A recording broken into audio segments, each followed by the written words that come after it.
I thought they were on the way.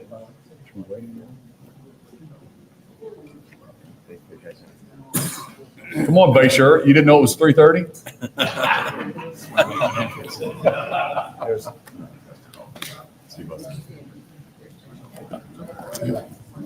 Well, guys, welcome. We're so excited to be here as elected leaders of the state of Oklahoma, and we're landing the plane today. I've been using that term a lot, and just so excited to work with my two friends here, the speaker and the pro tem, and we've had a great session. And I think Oklahomans are going to be really, really thrilled with the policy and that we're able to get across the finish line. If I go back to my State of the State address, it's really simple. I've been in here with you all session and talking about these things, and really for my 7 years as governor. And it's to make Oklahoma a top 10 state and the very best state for business. And so how do we do that? We've talked about a couple things, and there was a couple of specific policy items that we wanted to try to get done. And we talked about getting a tax cut done, giving some relief to Oklahomans, staying up with the competition and what other states around us are doing so we can be the most pro-business friendly state, and getting us on a path to zero. We've come up with an agreement on that.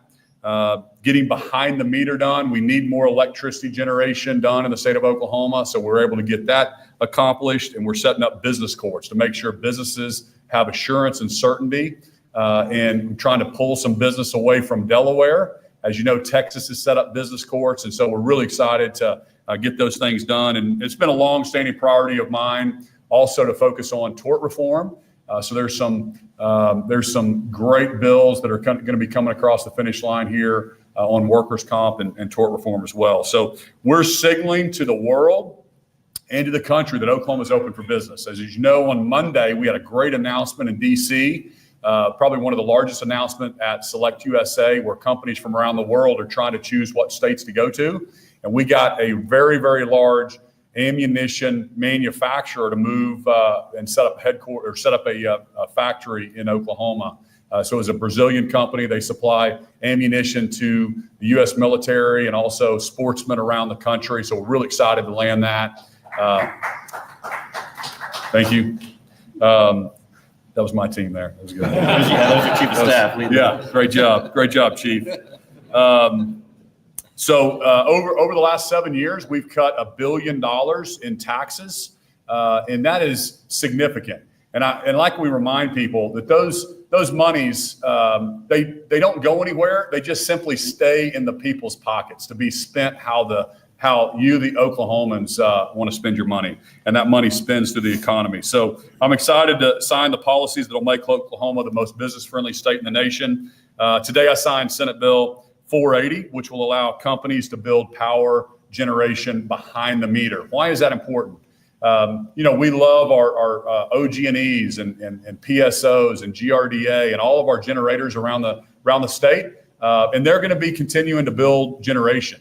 But as you know, we need more electricity generation in the state of Oklahoma, and it also holds everyone accountable. If you can take a gas pipeline, get a turbine, and generate your own electricity for your factory or your data center, then that is also going to it injects competition into the system. And I think that's very important for the world to know that you can come to Oklahoma, and if you can't get power for whatever reason, you can actually generate your own power behind the grid. So that's really, really important. We believe this is going to pave the way for even larger projects to come to the state of Oklahoma. We also are getting a great tort reform package that put together that will protect our doctors, our small businesses from frivolous lawsuits and out of control non-economic damages. It's going to keep more doctors in rural Oklahoma. It's going to be able to attract more healthcare professionals to our state. So we're excited about that. It's going to make it easier for our medical community to take care of Oklahomans and ensure that there's not some of these crazy, out of control verdicts. And finally, we're going to get business courts up and running in the state of Oklahoma. And I feel like I've been talking about business courts for a really long time. That was part of our deal last session. And then this year, we kind of put the final touches on that.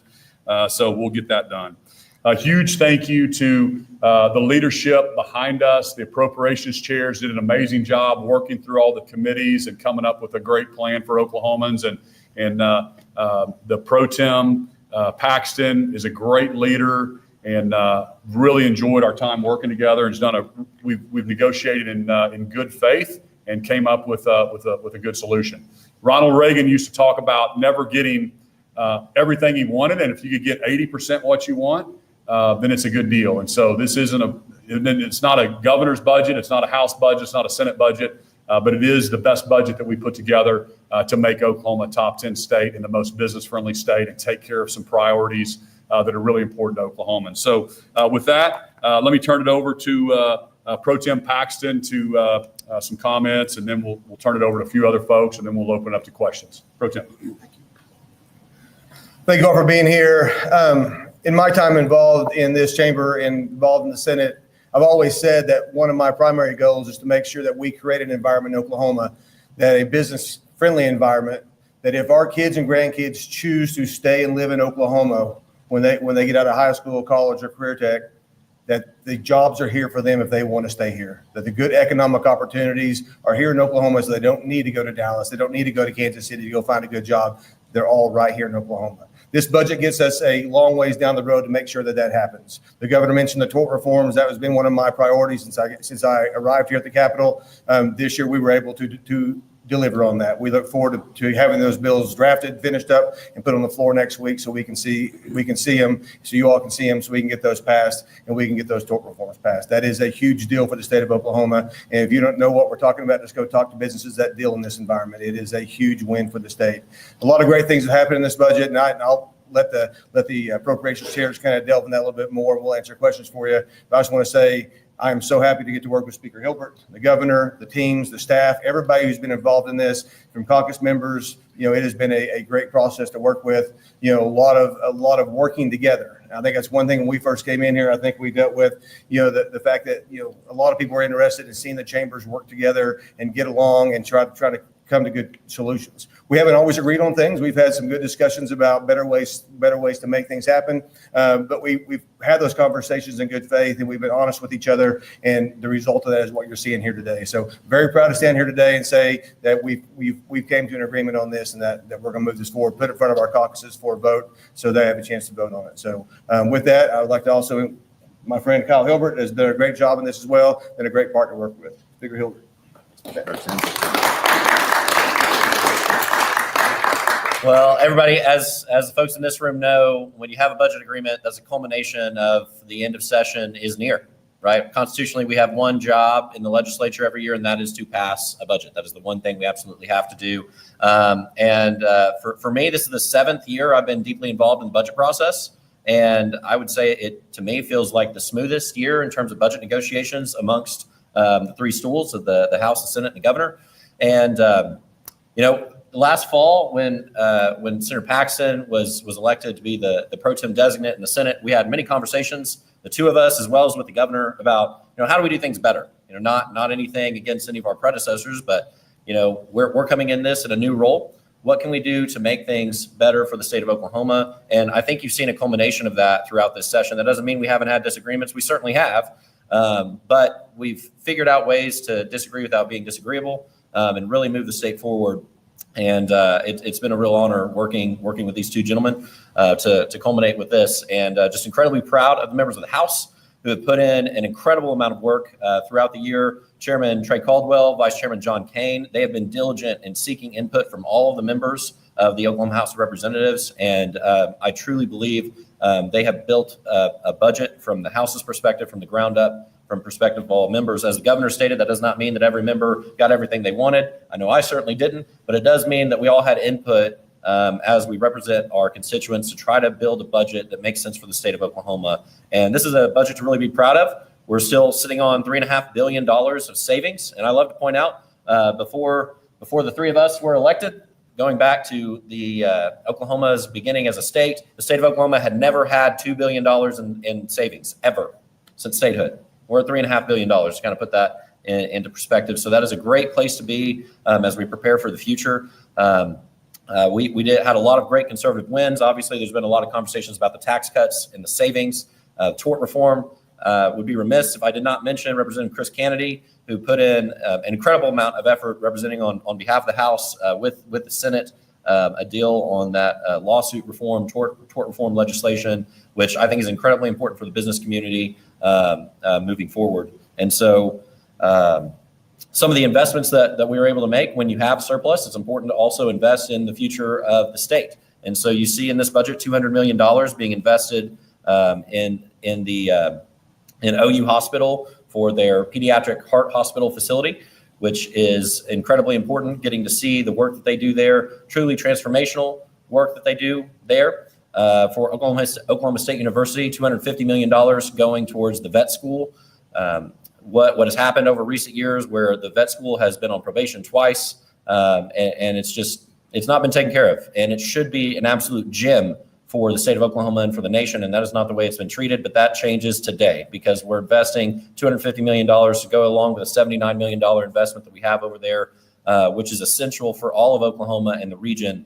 Our veterinarians are aging out, and they're ready to retire, but they can't for two reasons. Number one, they have no one to take their place to take care of their neighbors. And number two, they have no one to sell their practice to because we don't have people going into rural veterinary care. So that's incredibly important. So a lot of really great things in the budget. I'm going to call up our two appropriations chairs. I'll let them fight over who gets the last word. But I'm incredibly proud of the work of Chairman Trey Caldwell and as well as Chairman Chuck Hall. They've done a great job working together collaboratively throughout the session and doing the best they can, representing their chambers, but ultimately making decisions that are right for the state of Oklahoma. So, Chairman, I'll turn it over to you all.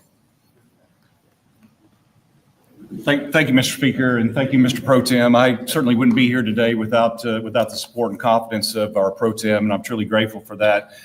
Since I came into the legislature, I've been involved in the revenue and tax side or appropriations, but this is my first year of soup to nuts to run the budget process on behalf of the Senate. It's been quite an experience, quite a learning experience, quite an undertaking for me. I could not have done none of this at all without the support and the help of my Vice Chair, John Haste, and certainly our subcommittee chairs, our subcommittee vice chairs, and our subcommittees that worked so hard to help build this budget from the ground up. Additionally, it has been a true pleasure from day one working with my counterpart, Representative Caldwell. We have worked well together. I've enjoyed my time, our discussions, and I think what we've come out with is a wonderful product. My predecessor, who I still remain close friends with and think quite a bit of, always used to say that behind every dollar that we appropriate, there's a person, and that's kind of been my compass, the direction that I go as I take a look at the budget for the state of Oklahoma. What we do here matters and makes a difference for our citizens. And we take the job very seriously, and I'm very pleased with the product that we've ended up with today.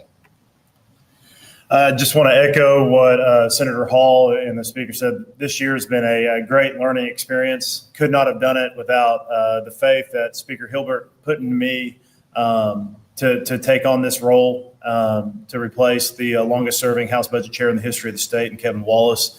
I'd also be remiss if I didn't thank my Vice Chair, John Kane, from Bartlesville, who's been integral and stood by me every step of the way, the hundreds and hundreds of hours that we've had to set through. And then also my sub-chairs, but also my staff. Could not do this without our budgetary staff that we have that is, in my opinion, one of the most professional and best staffs in the entire country. Could not have done that without John and Mariah and all the people downstairs. Want to echo what Chairman Hall said, that this year we've been much more collaborative, and it's been an absolute pleasure to get to work with him and attack this budget from a perspective of how can we look for efficiencies and seek efficiencies, ways to save money, but also how to encourage effectiveness in the deployment of governmental resources and the actual functionalities that our government chooses to do. And I think that's one thing that every single decision when we go line by line to the budget is are we being efficient, and then are we being effective in the delivery of those governmental services. So with that, I'll turn it back over, and again, want to thank everybody, and thank you, Mr. Speaker, Mr. Pro Tem, and Mr. Governor. Thank y'all. Any general questions? Raise your hand. Trying to look through the budget portal, and I thought perhaps we could get some more specifics. Nice to pat yourself on the back, but could you tell the public what's in the budget agreement overall? We've got OSU Vet School, we've got the OU Hospital, looks like the $312 million prison purchase in Lawton. I know you're excited about some education things, so could you give us a little more in the weeds? Thank you very much. Yes, and kind of piggyback this, but the portal is not currently up to date. It'll be up to date. We wanted to wait until the House and the Senate both had the opportunity, myself and my counterpart, to be able to present to our caucus before we published it. That will be up live probably by end of day. I think it is live. Oh, is it live now? Okay, awesome. Here's all the numbers matching House Senate. Okay. So, I mean, big ticket items that we're looking at are like what true one-time generational type investments that come to the top of my mind are Oklahoma University's Pediatric Heart Hospital, Oklahoma State's veterinary school, the Lawton Correctional Facility, buying that from a private entity and bringing that under the control of the DOC, and trying to find improvements with that as well. Also, we have the military, the generational type investment that we put in the Oklahoma National Guard with the resource centers and deferred maintenance at $41.6 million. What else am I forgetting off the top of my head? Other deferred maintenance issues. So, Yep. I mean, let me just say, I mean, we've made over the past few years some substantial investments in new facilities, new construction. We continue to bring that on with the work that we're going to do at Oklahoma State. Very excited about what's going on with the Children's Pediatric Hospital there. But additional needs related to deferred maintenance around the state and our facilities. You'll see continued additional investment there in those areas. We're looking at some base enhancements related to some base facilities. You're going to continue to see a desire to invest in Oklahoma. You know, the governor has created a pro-growth model for this state, and I'm very excited about what he's done and the direction that he set out. And I think that this budget recognizes where we're going to be headed with growth in the state of Oklahoma. And frankly, it's going to be demanded that we see results from the investments that we're making if we're going to continue down to be a successful state that we are today.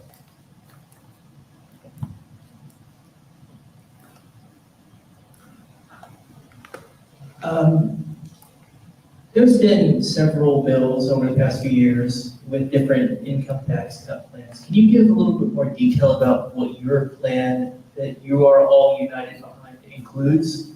And does it consolidate the six brackets into one flat rate or into a reduced number of brackets? And why was that considered to be the best plan to go with? Sure. So our top rate is 4.75. Everybody, I think, over $7,500 in income paid 4.75. So we got that down to 4.25. I wish it was 4.25, but we got that down to 4.5. So the agreement was a quarter point cut on the top rate, and then doing away with the bottom three brackets. So that would move up. Nobody would pay any income tax. It would be zero until you hit about 8,000. So taking those bottom brackets away. And so we would love to get all the brackets away. We just weren't able to get that all done. So we would love to have a true flat bracket and nobody would pay anything until you hit around 25,000 for a married couple filing. But that's important. And then the path is something that I think is a big signal to the business community. And basically it just says after you hit a certain revenue, so the revenue grows, let's strategically invest that in certain projects or certain state government, but that automatically would trigger something back to the taxpayer. So that's all still being negotiated. They don't have the final language yet, but That'll be a very reasonable method. I think other states are doing that. You're seeing South Carolina do something like that. You're seeing Mississippi, Tennessee did that maybe 15, 20 years ago. So I think that's a responsible way that as you have additional revenue, it just keeps us accountable as elected officials that we're going to give some of that back to the taxpayer, and then we're going to invest strategically at inflation plus maybe population growth or whatever that would be. Can I ask about the mental health funding? Where are we with the 2025 supplemental, and then did they give a 2026 number? So we still have teams working on that, and I think they put was it 27 million? Yes. Yeah, these guys know more. The 27 million for a supplemental for 25, and then I think that's the plug number that we have for 26 right now, and they're still trying to finalize those numbers. Real quick, I've heard from people that number has climbed to 30.6. Is that true? There was a report, I think, from Loft that just recently came out that they think that number could be around 30.6, 31 and some change. The tentative plan on the entirety of mental health budget is to stop the bleeding with the supplemental, and then reevaluate, knowing that at the beginning of session next year, we kept them relatively flat going forward with the exception of the money for the consent decree and a maintenance of effort in Title 19 funding, but keep them essentially flat. And then at which point in time at the beginning of session next year, I know the governor is committed to it. Both the House and the Senate's investigative committee, the auditor and Loft have all been looking into it and trying to find out what the long-term solution, which will probably more likely be solved with a supplemental at the beginning of next session. I may have missed this just a little bit ago, but the 0.25% tax cut, how much of an impact does that have on state revenue? And it's curious, obviously a lot of people asking to fund, a lot of agency requests that were more, you requested flat budgets. But what's the impact looking like, and is there concern going forward about, the revenue loss?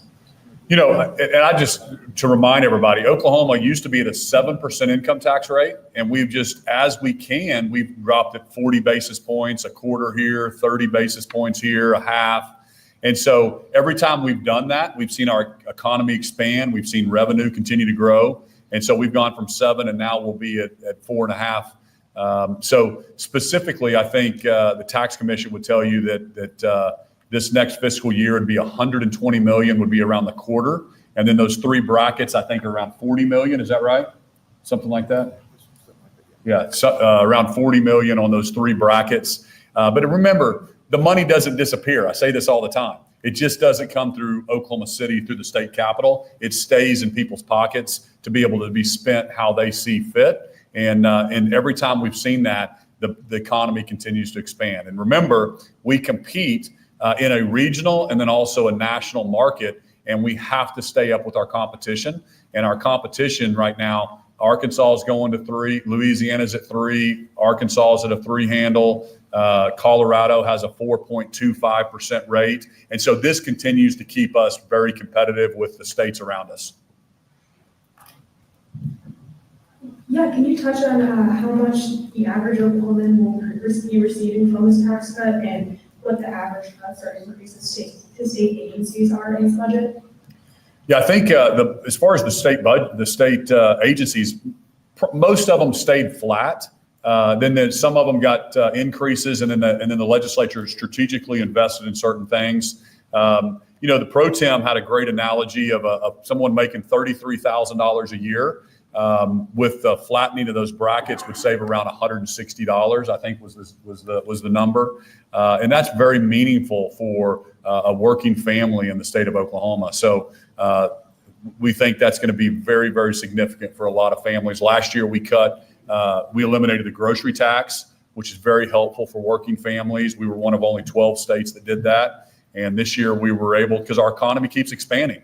And the question we have to ask ourselves as leaders and really Oklahomans to hold us accountable, if we keep growing and our economy keeps expanding, we've got to keep up with our competition. And we're not just going to keep growing government, because if we do that, that'll put us in a bad situation as well. Looking federally, I know they've talked about cuts to Medicaid, switching up the state paying versus federal paying. A lot of questionable spending federally when it comes to it and cuts. Does that concern y'all at all? Are there thoughts on that going forward? I mean, I'd be happy to hear their opinion too, but sure. I mean, we're obviously monitoring all that. When we talk to our federal partners, if they cut something, a reimbursement rate in Medicaid, I think they would give us plenty of time to adjust, and they would give us more flexibility.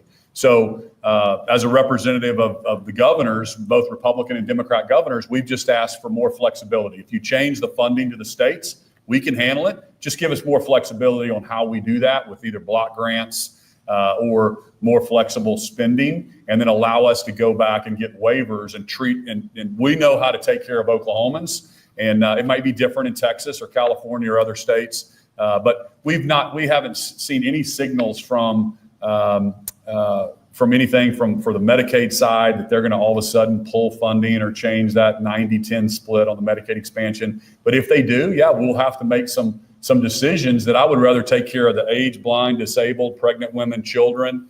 And then maybe we need to take if you don't have children and you're working, maybe we go from 138% of the poverty line, maybe we have to take that down to 100, or maybe we need to put work requirements in. And so those are all things that I think the folks behind me will have, some tough decisions to make. But these are all hypothetical things, right? We're talking about none of that's happening right now. I want to make sure I'm reading this correctly, and maybe Chairman Caldwell or Wilbur. I see 25 million new into the Common Education Funding Formula, but I see it notes House Bill 1087, which is a version of the bill that would require for every new $25 million, school districts are required to be in school one more day a year. If I'm not mistaken, a version of that failed on the House floor. And so I was curious if you could take us through how that came about, and I thought it kind of odd that no one's talked about this. That's a great question. Upon negotiations with my counterpart in the Senate, and more specifically, a negotiation amongst the three principal education chairs in the House and Senator Pugh in the Senate, I think there's a level of compromise, and that compromise is essentially a merging of those two policy ideals. One about extending the scale from 30, adding additional 10 years for teachers when it comes to their pay scale. But at the same point in time, adding 1 day to the calendar, or approximately equivalent of 6.5 hours as well. But it's only as a one-time thing, so it's not going to happen into the future. The current iteration of the piece of legislation that failed on the floor was anytime $25 million of a trigger hit, you added an additional day to the calendar regardless. This is a one-time opportunity. So if we hypothetically added $50 million to the educational budget next year, that would not increase the amount of days by 2 days. I think that our caucus, after consulting with our education chairs, are much more comfortable with that policy. And I think that we'll have to bring that back up and take it before the body on the floor. But I believe we won't have any problems at all passing that agreement. Mr. Speaker. Yeah, I'll add a little bit more to that. So there's two pieces. And as Chairman Caldwell said, this is not the original version which failed on the House floor, which increases a day in perpetuity for every 25 million. This is a one-time increase from a minimum of 165 days to a minimum of 166 days. And putting this in context, for a long time, school districts were at 180 days. It wasn't until 15 or so years ago, there's a big ice storm, and the legislature changed it from a minimum days to a minimum number of hours in response to the ice storm, so that because many school districts were without power for 2-3 weeks. And then over time, school districts started going less and less days. And that culminated several years ago in the legislature passing a bill, I think it was Senate Bill 441, if I remember the bill right, but that required a minimum of 165 days. So all this would do is take it to 166 days, which is still 14 days less than what it was about 15 or so years ago. And what it also does is it guarantees a teacher pay raise for our experienced teachers. What we have been saying again and again repeatedly is what we need to invest in and focus in public education is making sure we're recruiting and retaining quality educators and making sure we're having as much quality time in front of those educators as possible. And so that's why you see in this legislation, currently the step raises for teachers go from step 0 to step 25. This increases that so that our more experienced teachers beyond year 25 continue to get those pay raises. And so that's an incentive to stay in the classroom. It's also incentive for teachers who have left the classroom to come back because they'll get a major pay raise with this increase. So it's a pay raise for teachers, and it goes right in line with all of our public education policy that we passed this year. You look at the bell-to-bell no-sell policy, what that's about, more engaged quality time for our students in front of our high-quality educators. And so this goes in line with everything we've been working on this session. A question for the governor, not on the budget, unfortunately. Wanted to ask you about the roundtable that you took part in earlier today with business leaders, faith leaders, the Latino caucus as well. They held a media availability later today that said that you had agreed to continue your opposition to a proposed rule that would have schools collect students' immigration information. So if you could maybe speak to whether or not that's an accurate characterization of how that meeting went, and then just also what you learned from that meeting and any feedback you have from that. Yeah. So, I mean, I've been up here several times saying that. It's correct. I mean, when they passed the rules that allowed, to get to put some children on a list, that's where I stepped in. I said, listen, that's not what President Trump's talking about. President Trump's talking about enforcing the border, and he's talking about getting the criminal element out of our country. And I've never heard him talk about picking on kids. And so basically, they were just coming up here to let me know that it was the hospitality industry, the restaurant industry, construction industry, that some of the people are really, really scared and nervous about sending their kids to school. And they were just asking me to help them on that, to be able to protect the young people in the state of Oklahoma. So again, it's a complicated issue, and it's an issue that normally it's a political issue that nobody on my side of the aisle would jump in and say, hey, let's attack this. So I knew it was going to be political and people were going to come after me for it. But it's the right thing to do. And as a guy that's, never thought of myself as a politician, everything I do is common sense to try to make Oklahoma a top 10 state. And I thought that was an unforced error by elected official that runs that department. And it was just creating turmoil in my state that was unnecessary. And I've been super strong on the border. We have to have a strong border. President Trump has done amazing. I just saw a stat yesterday. In April of 24, when Biden was in office, there were 68,000 people released into the U.S. from the southern border. And last month, this April under Trump, it was 5. Okay, just unbelievable difference. And so we have to know who's coming into our country. Now that we have President Trump securing our border, we need to solve what are these contract for works? What's that look like? What does workforce visas and permits look like? And I've been, kind of a leader in the Republican and the National Governors Association, and I think all governors can agree that belongs at the state level. Like workforce permits, we should have more say on the state level and match up employees with employees with employers, right? And give them a contract for work. Obviously, if you break the law, you're out of the country. But now we can actually get down to dealing with the real problem. And dealing with it by putting kids on a list is not something that I think we should do. And if we get, hopefully we can change that rule and put kind of Oklahomans at ease a little bit. Good afternoon. Whoever will take this, but without getting too much into the weeds, what are some of the details of the tort reform package that y'all agreed to? And is there a budget impact to that? If not, why is it unveiled this late in the session? Thank you for the question. The tort reform package has been worked on for years. This year, we really put an emphasis on that and worked through that. What you're going to see coming out of this is most things we've passed before in one version or another. House has passed it, the Senate passed it. We've never have got a final version. This year, we worked very hard to get that final version. And so what you're going to see is a cap on non-economic damages. You're going to see some issues with workers' comp that will prevent things from claim stacking. You're going to see the Governmental Tort Claims Act is going to be dealt with. And that's one that I'll just kind of dwell on that one a little bit. And that's the one that I've taken on personally because of my role as a former mayor of my community. A lot of towns were being relentlessly filed lawsuits against because of sewage backups. Well, because of a court ruling a few years ago, it used to be a nuisance claim based on that particular claim. Then a judge said, well, no, now that can be stacked times the number of residents in the house. So it's a claim for every person that lives there. So instead of there being a nuisance of say around $100,000 to $125,000 because of the backup of the sewage, now it was times the number of people in the household. So if you have a household with 8 people in there, it became a very lucrative thing to do. And then you attorneys going to cities doing public information requests for anybody that has filed a complaint with the city regarding a sewer backup. And it just became a bigger and bigger deal to the point that the Oklahoma Municipal Assurance Group, who insures all these municipalities, is putting a cap on that claim. In other words, they're not going to pay beyond a certain level.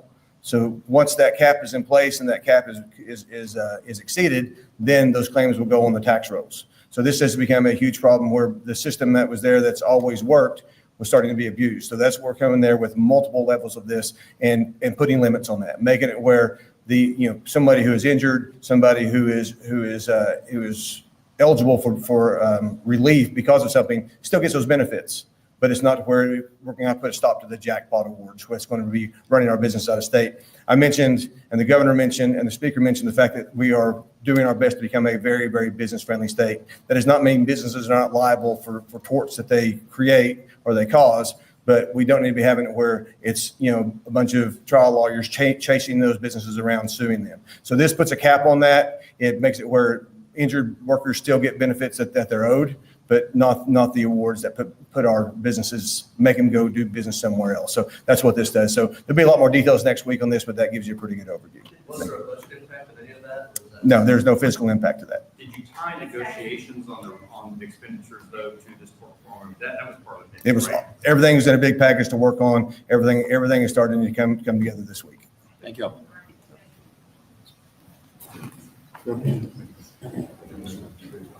Thanks, Kevin.